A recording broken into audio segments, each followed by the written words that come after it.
मैं पूरे देश के 140 करोड़ देशवासियों को अयोध्या की इस पवित्र भूमि से प्रार्थना कर रहा हूं।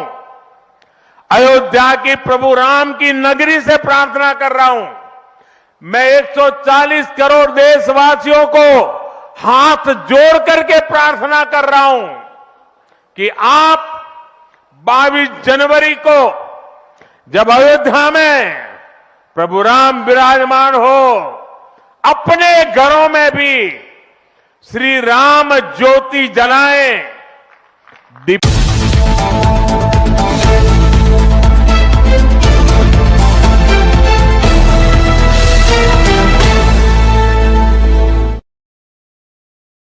मेरा प्रणाम।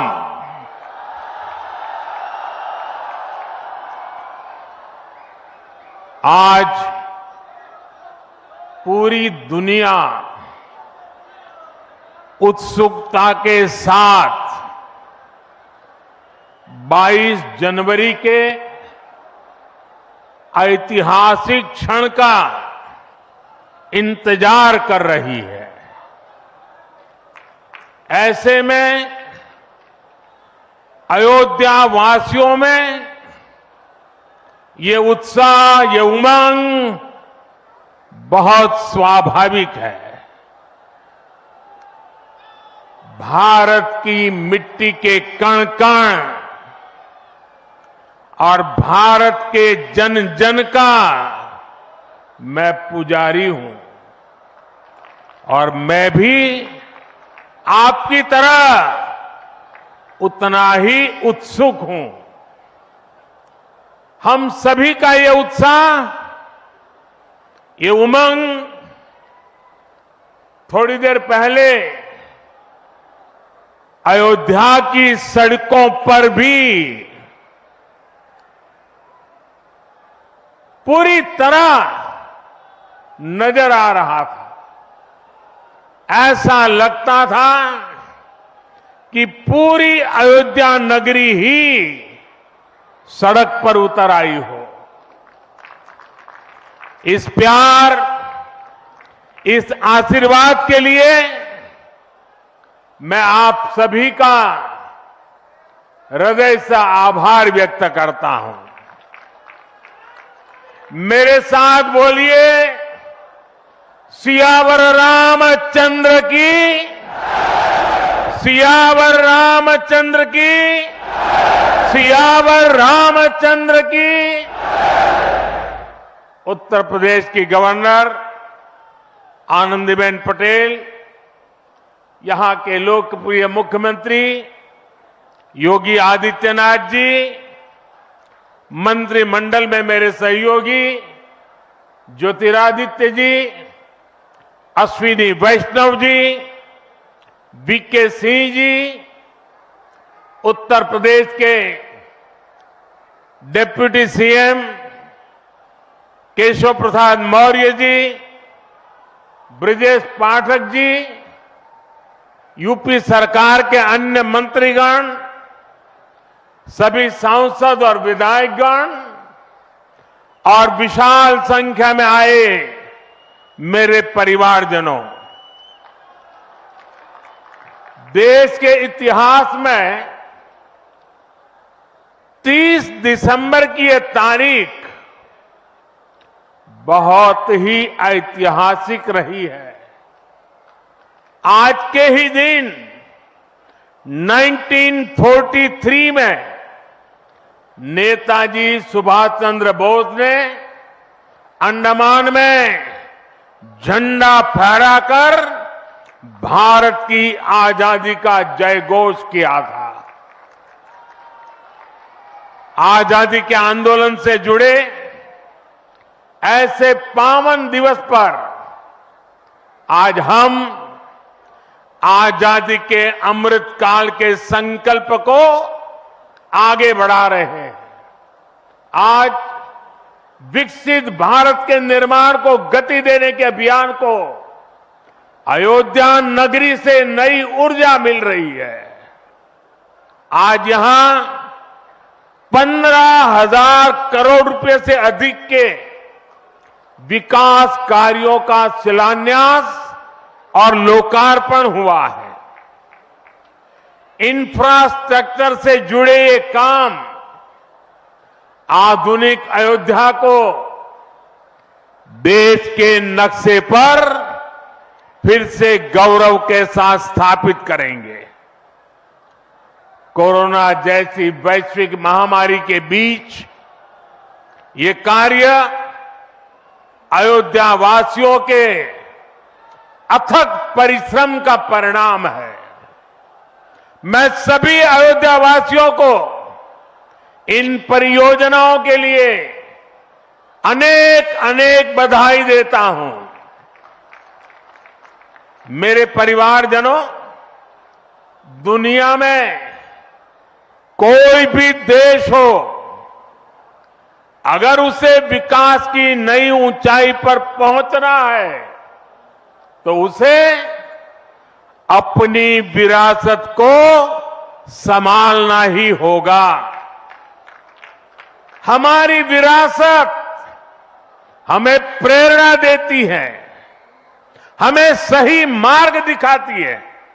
इसलिए आज का भारत पुरातन और नूतन दोनों को आत्मसात करते हुए आगे बढ़ रहा है। एक समय था जब यही अयोध्या में रामलला टेंट में विराजमान थे।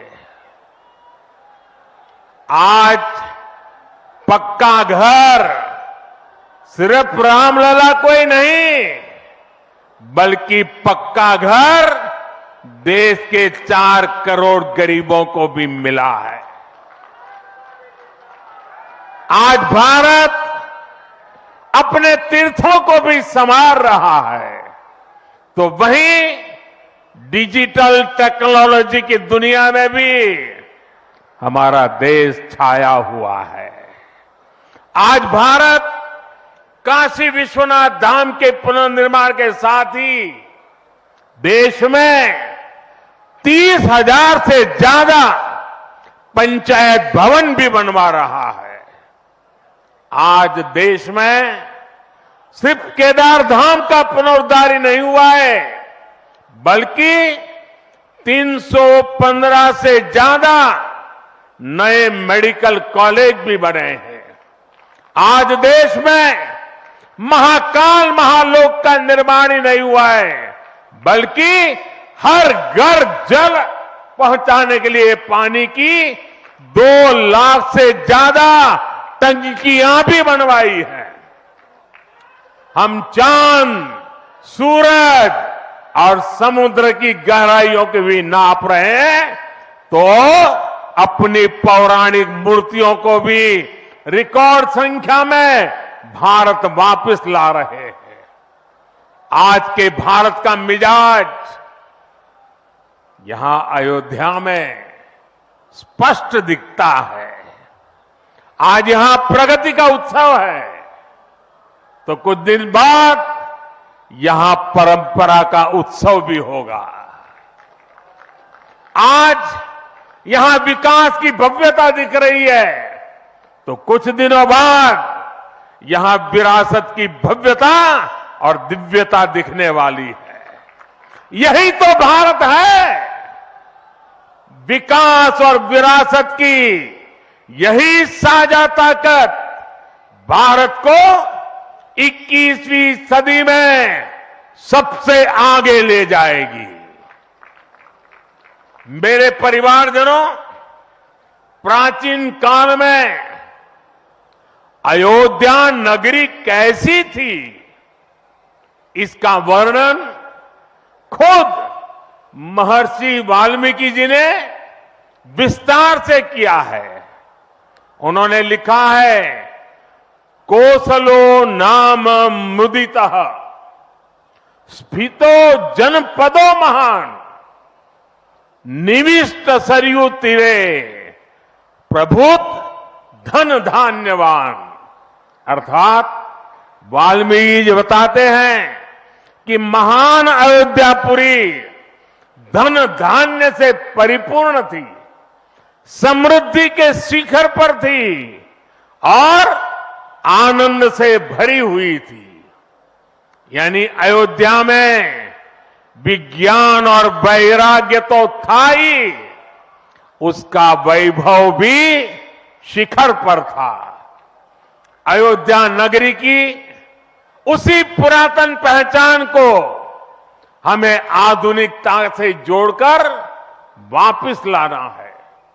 साथियों, आने वाले समय में अयोध्या नगरी अवध क्षेत्र ही नहीं बल्कि पूरे यूपी के विकास को ये हमारी अयोध्या दिशा देने वाली है। अयोध्या में श्री राम का भव्य मंदिर बनने के बाद यहां आने वाले लोगों की संख्या में बहुत बड़ी वृद्धि होगी। इसे ध्यान में रखते हुए हमारी सरकार अयोध्या में हजारों करोड़ रुपयों के विकास कार्य करा रही है, अयोध्या को स्मार्ट बना रही है। आज अयोध्या में सड़कों का चौड़ीकरण हो रहा है, नए फुटपाथ बन रहे हैं, आज अयोध्या में नए फ्लाईओवर बन रहे हैं, नए पुल बन रहे हैं। अयोध्या को आसपास के जिलों से जोड़ने के लिए भी यातायात के साधनों को सुधारा जा रहा है। साथियों, आज मुझे अयोध्या धाम एयरपोर्ट और अयोध्या धाम रेलवे स्टेशन का लोकार्पण करने का सौभाग्य मिला है। मुझे खुशी है कि अयोध्या एयरपोर्ट का नाम महर्षि वाल्मीकि के नाम पर रखा गया है। महर्षि वाल्मीकि ने हमें रामायण के माध्यम से प्रभु श्री राम के कृतित्व से परिचित करवाया। महर्षि वाल्मीकि के लिए प्रभु श्री राम ने कहा था, तुम त्रिकालदर्शी मुनिनाथा, तुम त्रिकालदर्शी मुनिनाथा, विश्व बदर जिमी तुमरे हाथा। अर्थात हे मुनिनाथ, आप त्रिकालदर्शी हैं, संपूर्ण विश्व आपके लिए हथेली पर रखे हुए बेर के समान है। ऐसे त्रिकालदर्शी महर्षि वाल्मीकि जी के नाम पर अयोध्या धाम एयरपोर्ट का नाम इस एयरपोर्ट में आने वाले हर यात्री को धन्य करेगा। महर्षि वाल्मीकि द्वारा रचित रामायण वो ज्ञान मार्ग है जो हमें प्रभु श्री राम से जोड़ती है। आधुनिक भारत में महर्षि वाल्मीकि इंटरनेशनल एयरपोर्ट अयोध्या धाम हमें दिव्य भव्य नव्य राम मंदिर से जोड़ेगा। जो ये नया एयरपोर्ट बना है उसकी क्षमता हर साल 10 लाख यात्रियों को सेवा करने की क्षमता है। जब इस एयरपोर्ट के दूसरे चरण का काम भी पूरा हो जाएगा तो महर्षि वाल्मीकि इंटरनेशनल एयरपोर्ट पर हर साल 60 लाख यात्री आ जा सकेंगे। अभी अयोध्या धाम रेलवे स्टेशन पर हर रोज 10-15 हजार लोगों को उनकी सेवा करने की क्षमता है। स्टेशन का पूरा विकास होने के बाद अयोध्या धाम रेलवे स्टेशन पर हर रोज 60,000 लोग आ जा सकेंगे। साथियों, एयरपोर्ट, रेलवे स्टेशनों के अलावा आज यहां अनेक पथों का, मार्गों का भी लोकार्पण हुआ है। राम पथ, भक्ति पथ, धर्म पथ और श्री राम जन्मभूमि पथ से आवाजाही और सुगम होगी। अयोध्या में आज ही कार पार्किंग स्थलों का लोकार्पण किया गया है। नए मेडिकल कॉलेज से यहां आरोग्य की सुविधाओं को और विस्तार मिलेगा। सरयू जी की निर्मलता बनी रहे, इसके लिए भी डबल इंजन सरकार पूरी तरह समर्पित है। सरयू जी में गिरने वाले दूषित पानी को रोकने के लिए भी काम शुरू हुआ है। राम की पैड़ी को एक नया स्वरूप दिया गया है। सरयू के किनारे नए नए घाटों का विकास हो रहा है। यहां के सभी प्राचीन कुंडों का पुनरुद्धार भी किया जा रहा है। लता मंगेशकर चौक हो या राम कथा स्थल, ये अयोध्या की पहचान बढ़ा रहे हैं। अयोध्या में बनने जा रही नई टाउनशिप यहां के लोगों का जीवन और आसान बनाएगी। विकास के इन कार्यों से अयोध्या में रोजगार और स्वरोजगार के नए अवसर भी बनेंगे। इससे यहां के टैक्सी वाले, रिक्शा वाले, होटल वाले, ढाबे वाले, प्रसाद वाले, फूल बेचने वाले, पूजा का सामग्री बेचने वाले, हमारे छोटे मोटे दुकानदार भाई, सभी की आय बढ़ेगी।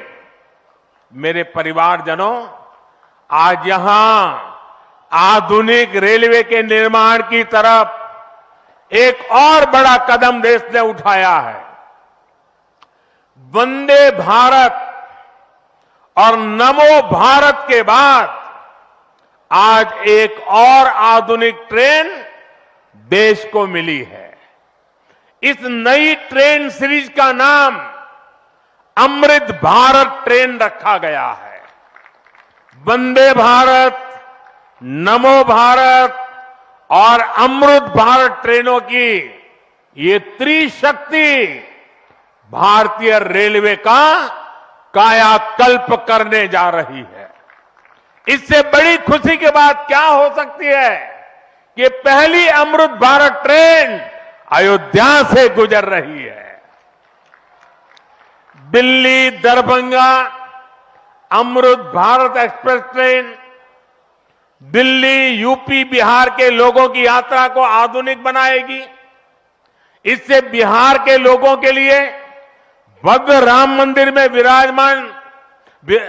विराजने जा रहे रामलला के दर्शन को और सुगम बनाएगी। ये आधुनिक अमृत भारत एक्सप्रेस ट्रेन विशेष रूप से हमारे गरीब परिवार, हमारे श्रमिक साथियों को बहुत मदद करेगी। श्री रामचरित मानस में गोस्वामी तुलसीदास जी ने कहा है, परहित सरिस धर्म नहीं भाई, पर पीड़ा सम नहीं अदमाई। अर्थात दूसरों की सेवा करने से बड़ा और कोई धर्म, कोई और कर्तव्य नहीं है। आधुनिक अमृत भारत ट्रेनें गरीब की सेवा इसी भावना से ही शुरू की गई है। जो लोग अपने काम के कारण अक्सर लंबी दूरी का सफर करते हैं, जिनकी उतनी आमदनी नहीं है, वे भी आधुनिक सुविधाओं और आरामदायक सफर के हकदार हैं। गरीब के जीवन की भी गरिमा है। इसी ध्येय के साथ इन ट्रेनों को डिजाइन किया गया है। आज ही पश्चिम बंगाल और कर्नाटका के साथियों को भी उनके राज्य की पहली अमृत भारत एक्सप्रेस ट्रेन मिली है। मैं इन राज्यों को भी अमृत भारत ट्रेनों की बधाई दूंगा। मेरे परिवारजनों, विकास और विरासत को जोड़ने में वंदे भारत एक्सप्रेस बहुत बड़ी भूमिका निभा रही है। देश की पहली वंदे भारत एक्सप्रेस ट्रेन काशी के लिए चली थी। आज देश के 34 रूट पर वंदे भारत एक्सप्रेस ट्रेनें चल रही है। काशी, वैष्णो देवी के लिए कटरा, उज्जैन, पुष्कर, तिरुपति, शिरडी, अमृतसर, मदुरई, आस्था के ऐसे हर बड़े केंद्रों को वंदे भारत जोड़ रही है।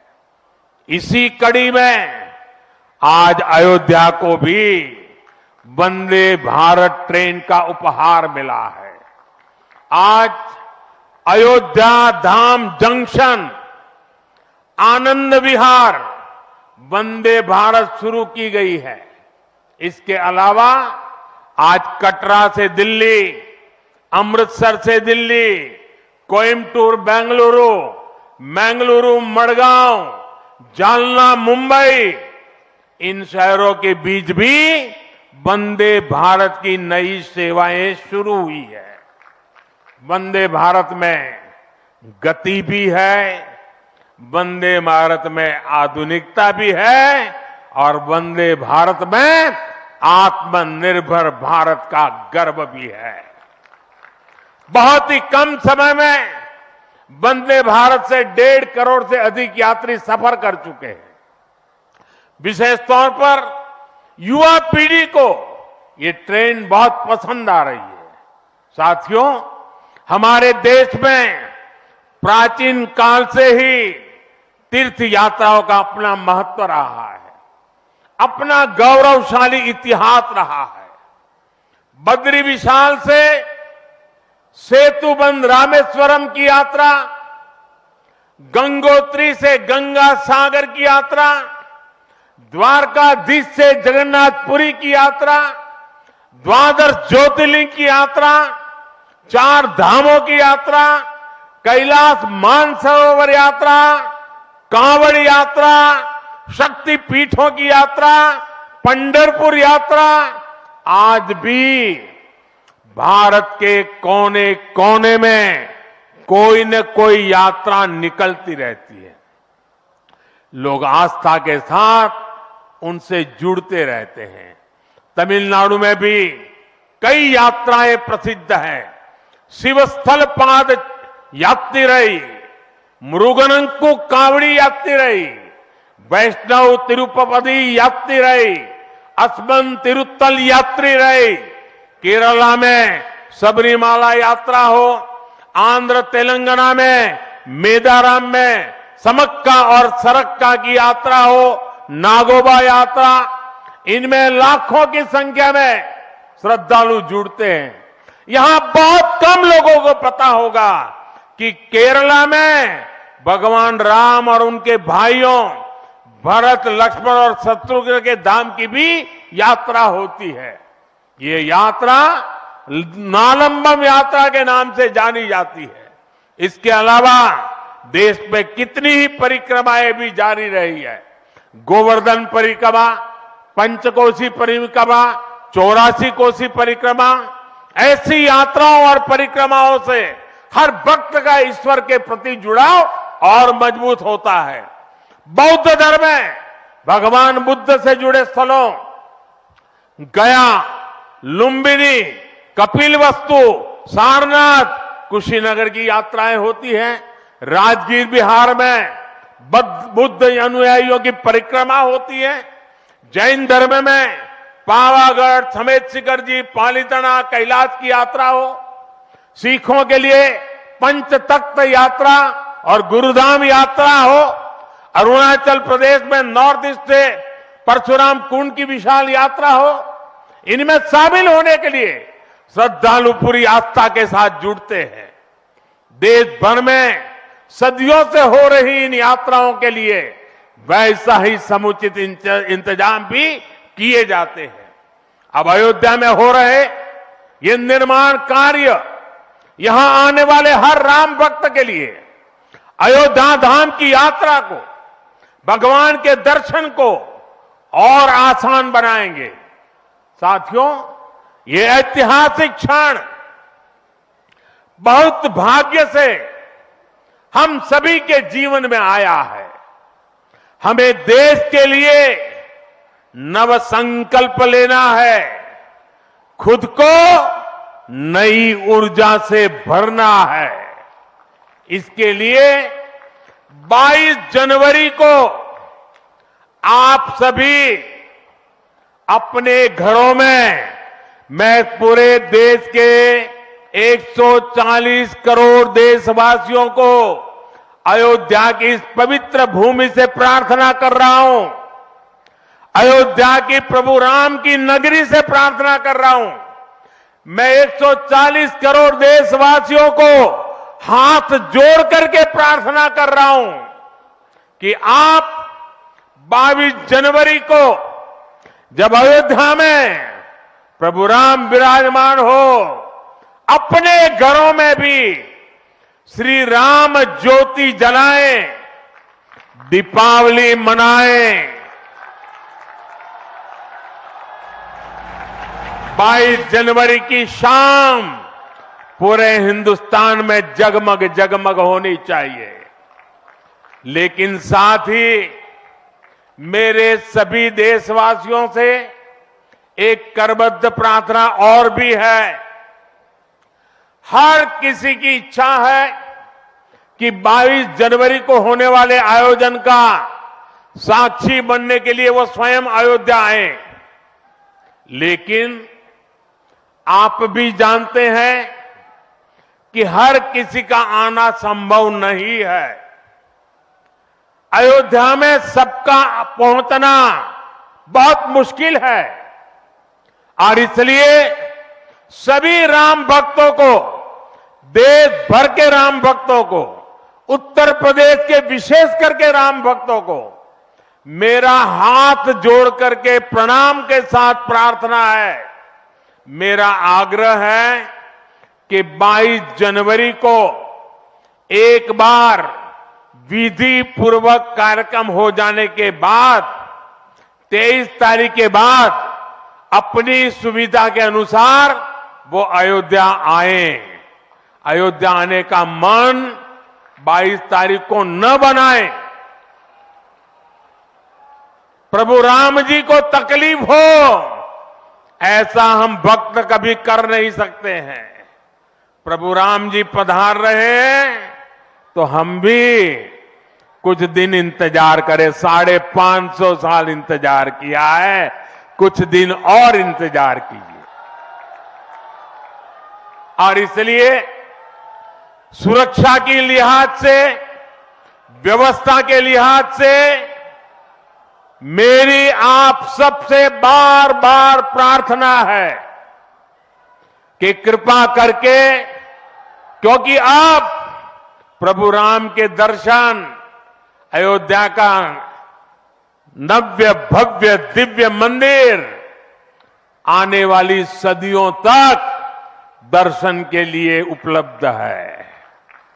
आप जनवरी में आए, फरवरी में आए, मार्च में आए, 1 साल के बाद आए, 2 साल के बाद आए, मंदिर है ही। और इसलिए 22 जनवरी को यहां पहुंचने के लिए भीड़भाड़ करने से आप बचिए, ताकि यहां जो व्यवस्था है, मंदिर के जो व्यवस्थापक लोग हैं, मंदिर का जो ट्रस्ट है, हमें इतना पवित्र काम उन्होंने किया है, इतनी मेहनत करके किया है, पिछले 3-4 साल से दिन रात काम किया है, उनको हमारी तरफ से कोई तकलीफ नहीं होनी चाहिए। और इसलिए मैं बार बार आग्रह करता हूं कि 22 को यहां पहुंचने का प्रयास हम न करें। कुछ ही लोगों को निमंत्रण गया है, वे लोग आएंगे और 23 के बाद सारे देशवासियों के लिए आना बड़ा सरल हो जाएगा। साथियों, आज मेरा एक आग्रह मेरे अयोध्या के भाई बहनों से, आपको देश और दुनिया के अनगिनत अतिथियों के लिए तैयार होना है।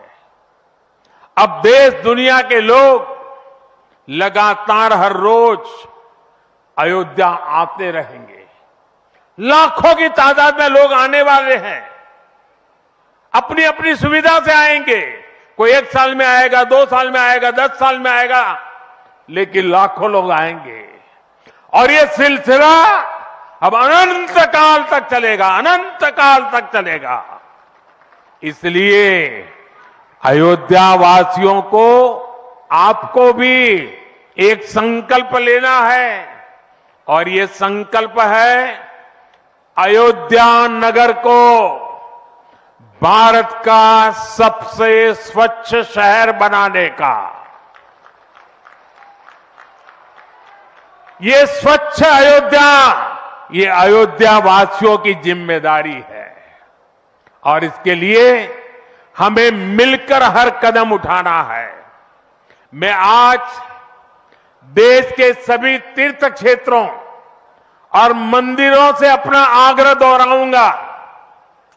देश भर के लोगों से मेरी प्रार्थना है, भव्य राम मंदिर के निर्माण के निमित्त 1 सप्ताह पहले 14 जनवरी मकर संक्रांति के दिन से पूरे देश के छोटे मोटे सब तीर्थ स्थलों पर स्वच्छता का एक बहुत बड़ा अभियान चलाया जाना चाहिए। हर मंदिर, हिंदुस्तान के हर कोने में हमें उसकी सफाई का अभियान मकर संक्रांति 14 जनवरी से 22 जनवरी तक हमें चलाना चाहिए।